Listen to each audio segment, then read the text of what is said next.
You are listening to episode 24 of Present Moment.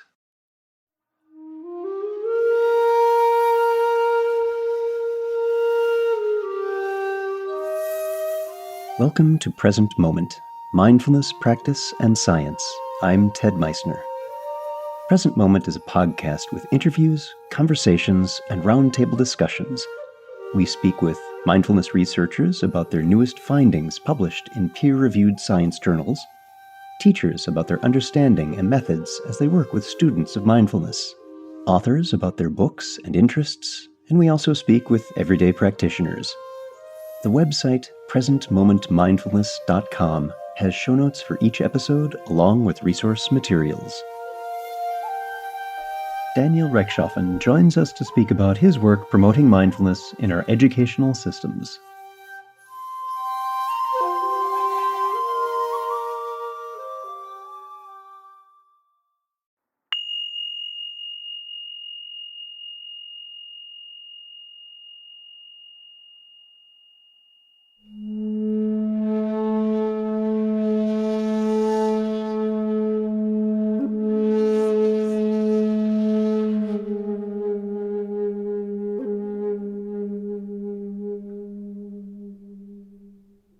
Take a moment and imagine what your life may have been like had you been introduced to mindfulness as a child. What if it had been taught, practiced, and discussed every day in our K-12 schools? For many of us, that didn't happen. The positive impacts contemplative practices can have in our lives are often elusive, and the most basic, simple but not easy meditations remain elusive. But thanks to the efforts of a few dedicated people, our children may have a more integrated relationship with mindfulness. Daniel Rechtschaffen, marriage and family therapist, is author of The Way of Mindful Education, Cultivating Well-Being in Teachers and Students. He founded the Mindful Education Institute and the Omega Mindfulness in Education Conference. He leads mindfulness in education trainings and conferences at institutions such as Omega Institute, Esalen, and California Institute of Integral Studies. Daniel leads mindfulness trainings for schools and communities around the world. Daniel also has a private psychotherapy practice in the San Francisco Bay Area. And our guest today is Daniel Rechtschaffen. Daniel, good to speak with you again. Hi, Ted. Happy to be back on. So last time you were joining us was for episode 16, where we were talking about mindfulness in education systems. And we'd asked you at that point if you'd be willing to come back to speak with us about your book. And that's what we're doing today. So we're here to talk about The Way of Mindful Education, Cultivating Well-Being in Teachers and Students. Tell us about how the book got started. What prompted you to write this? I love writing, and whenever I would be in a classroom, I would come back and write down the anecdotes. So there was many years about 4 or 5 years, where I'd be training teachers in the Oakland School District, and then I was doing a lot of training of teachers around the country, around the world, and just always loved writing down the stories and what I was thinking about. And about a year ago, Norton Publishing, they asked Daniel Siegel about, they were wanting to publish a book. And I'm very honored that he referred them to me, because we'd done a lot of, Dan Siegel and I have done some work together. So they approached me and asked if I wanted to write a book. And I scrambled all of my writing together as rapidly as I could and turned it into a proposal. Synchronistically, I'd always wanted to put my work together, and they were looking for it. So I'm very, very, very happy that it all worked out that way. Always nice when a publisher comes to you and says, would you like to write a book? Yes, very, very honored that the stars aligned in that way. So there are a number of books, a number of really outstanding books on mindfulness. There are a number of outstanding books on mindfulness and the teaching of it, but not a lot of books, let alone very good ones, as I've seen some previews of yours, is on teaching mindfulness within our educational systems. And that's filling a pretty critical gap because I see that growing as time goes on. Is that what you're hoping that this will fill, is a guide for just even how to approach mindfulness in a school system? Yeah, so there's, it's been a journey and for me looking at what is really needed for teachers. And there are a few really good books out there. The Mindful Child by Susan Kaiser Greenland I think is really wonderful. There's a few good books out there. Dan Siegel just came out with a great book called Brainstorm, which is actually for teenagers and their parents about mindfulness. So there's definitely some good stuff out there. What I'm doing with my book, which I haven't really seen out there in a very consolidated way, is really trying to do an overview of the field of mindfulness and education, and then really wanting to give practical mindfulness advice, teaching for the teachers to cultivate their own practice. And then once they've cultivated their practice, how to go about creating an environment in their classrooms. And the meat of the book is a curriculum of how to teach these lessons to the students. And then in the end of the book, I even have lessons from some of the other really wonderful mindfulness and education organizations, little samples. So really trying to do a thorough overview and then training consolidated into one book. You made a very good point. The way you started this was to describe that it's very important for the teacher to develop their own practice. And I'd like you to talk for just a minute about that particular aspect and why that's so important. Yeah. So, I can use the anecdote from today that I drove down. I live in Berkeley, California, and I just drove down to the South Bay, to Silicon Valley, to a really wonderful school where I was doing a training for the teachers. And I arrived and the principal said that by the end of the day, their report cards were due and the teachers were all in a fluster and stressed. And she said, maybe, I don't know if this is the best day to be doing this. And I said, it's probably the best day to be doing this. And so I got to do some work with them really specifically about the stress of being a teacher, regardless of all the other million stressors that are going on. But for them to be able, we had a dialogue around, what's it like in the midst of that chaos of, them worrying about fulfilling deadlines and all that goes into it. And what's it like for them to be able to feel their own stress, to be able to be present to their students and empathic with their students amidst all that chaos. We ended up having this interesting discussion about how, since I've worked with a lot of these teachers before, they were asking me, when we're trying to do these lessons, sometimes the students are resistant to the lessons. Maybe they're, you're trying to be in silence and they're giggling or making little fart jokes or something like that. And what comes up for them in the midst of that? So I was saying how it's really easy when a student is being very resistant to have in our mind that the student is intentionally pissing us off. And it's very quick and easy to lose that empathic thread of understanding that often when a student is dysregulated and not able to sit still, that the student probably wants to be able to be present, but because of their own discomfort, because of their own inner chaos, they're literally not able to, which is why we're there in the first place, trying to teach them mindfulness and emotional intelligence so that they can find that regulation and be able to receive the teachings that we're wanting to offer. So for the teachers to be able to maintain that empathy, which necessitates that they maintain kind of an empathic presence towards themselves as well, and not to beat themselves up if it's not going right, which is a really big one for teachers or someone in any job, and to be able to maintain their own attention on themselves and their students. It takes so much to be able to maintain that level of presence, and not just to think that we're trying to do some type of behavioral management of getting the kids to be still and to be quiet, when really what we're trying to do is learn how to be kind of within a new paradigm of teaching. So as you're putting the book together and you're getting that middle chunk of, okay, here's the program, what are some of the highlights of the components that you've built into that? So the highlights of it, I've kind of put the mindfulness lessons into 4 types. And I do that in the lessons I offer for teachers for their own practice, as well as the lessons that I offer for the students. And that is into embodiment practices, mindful attention practices, what we call heartfulness practices, and then interconnection practices.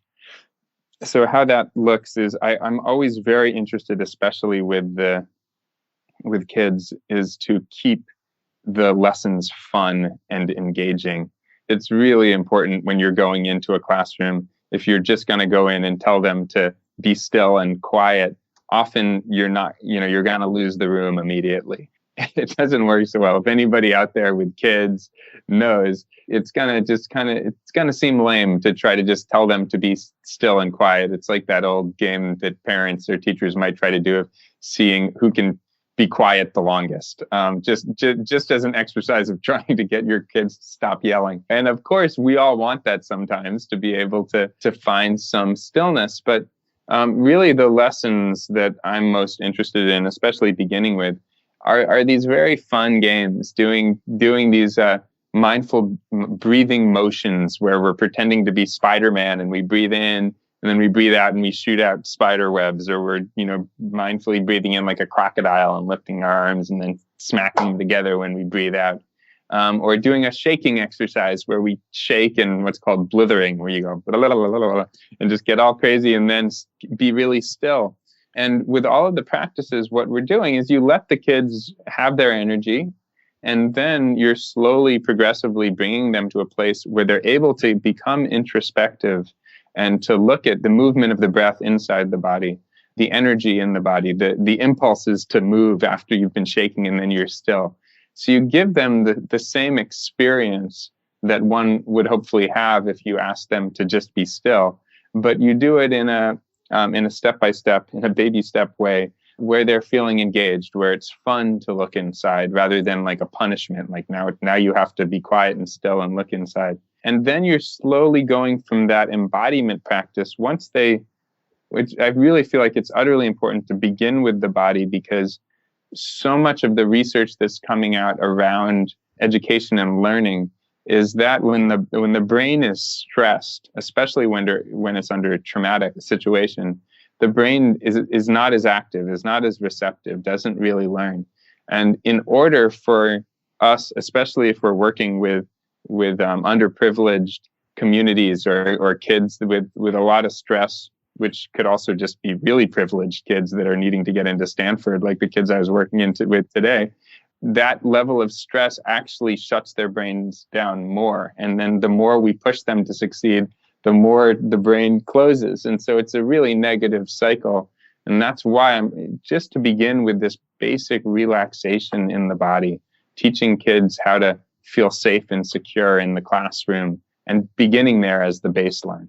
So, Daniels, one of the things you mentioned in the switching back and forth between activity and stillness and taking those baby steps with a younger audience is that a result of this is it makes introspection, contemplative practice, interesting. It makes it more fun, and one can approach that with a mind state of curiosity and openness, and some of the key attributes of a mindfulness practice for adults as well. Have you tried applying some of these techniques in the teaching of the teachers so that they also have an inclination to sitting still?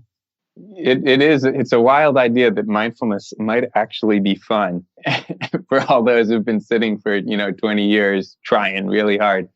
And I mostly teach teachers at this time, so adults. And the teaching I've done with kids has really helped me in teaching adults, because all of this kind of superfluous philosophical ideas about mindfulness, I feel like have been swept away. When you're sitting in front of a kindergarten class and you're trying to explain these kind of intellectual concepts about mindfulness, they're just going to stare at you and be very uninterested, be very bored. You'd have to kind of cut it all down just to very pure physical, emotional, mental awareness. And for even for adults, in terms of embodiment, I've had so many teachers, so many adults say to me that mindful walking is so much easier for them than mindful sitting.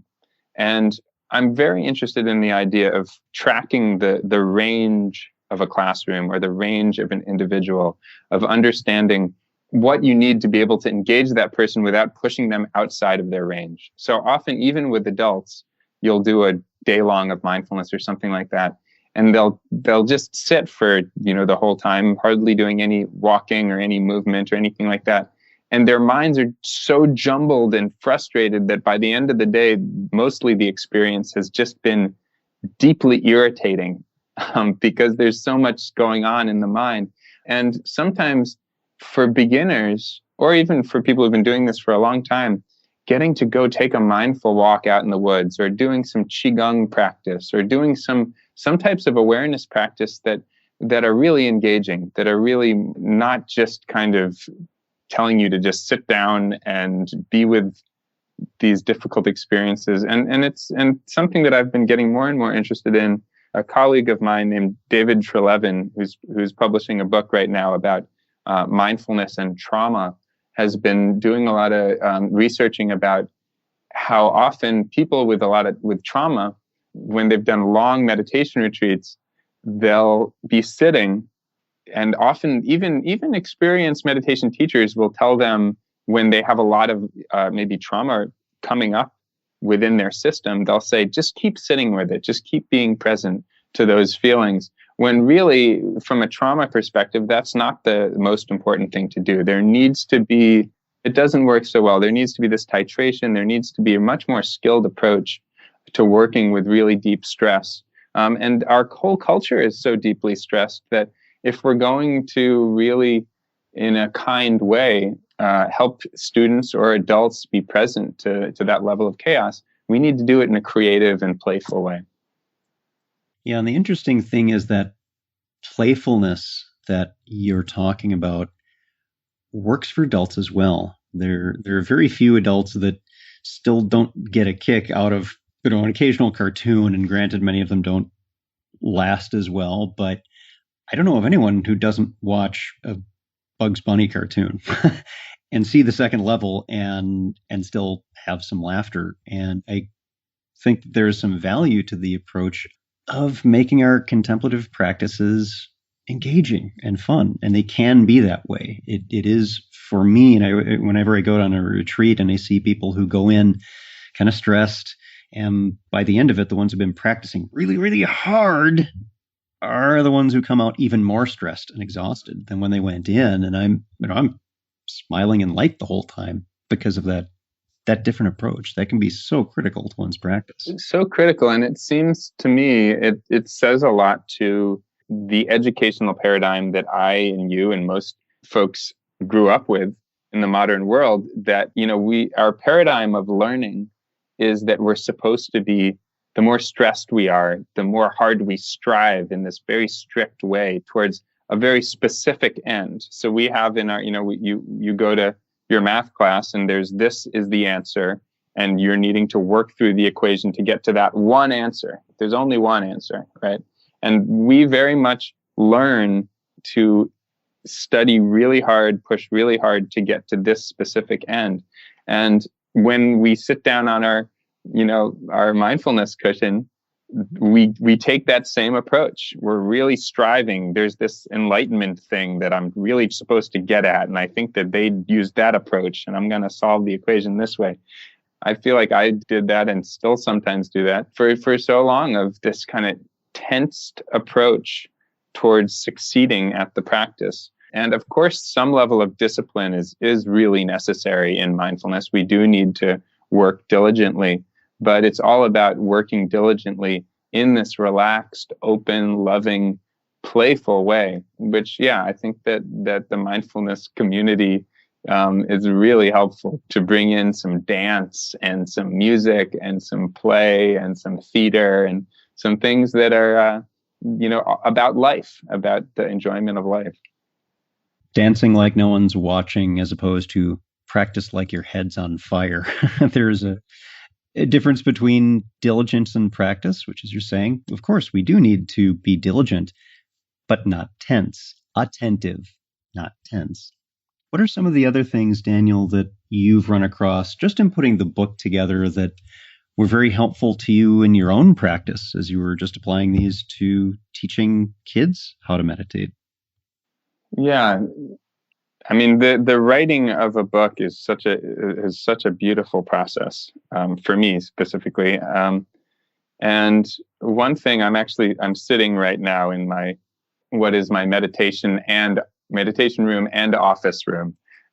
And one thing that I really learned for myself in working, and I'm sure that for others listening who, have their office and have their work that they do, and I'm in my perpetual process of learning how to balance my work life and my practice.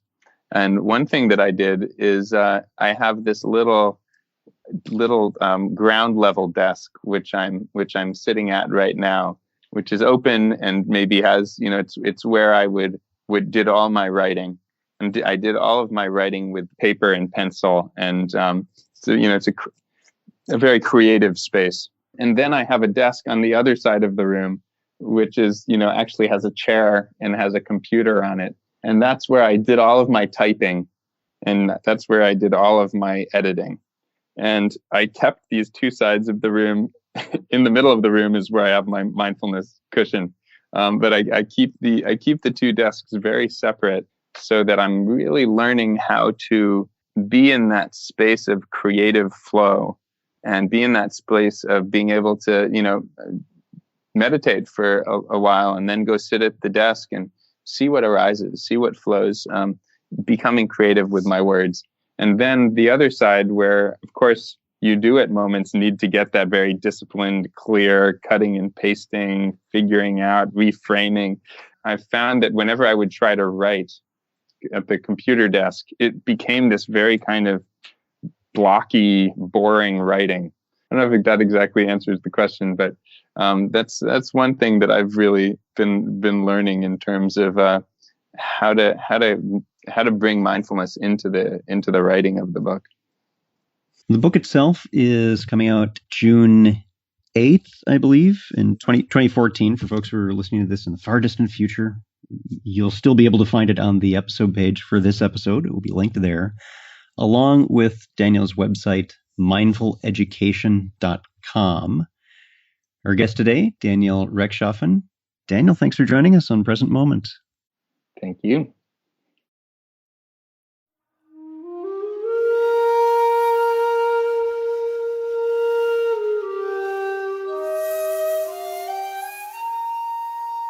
Thanks for listening. If you'd like to hear more about something you've heard in today's podcast, please come visit the website at presentmomentmindfulness.com. You'll find an entire webpage devoted to this and every episode. You can comment on the episode page and find show notes and other helpful resources for your mindfulness practice.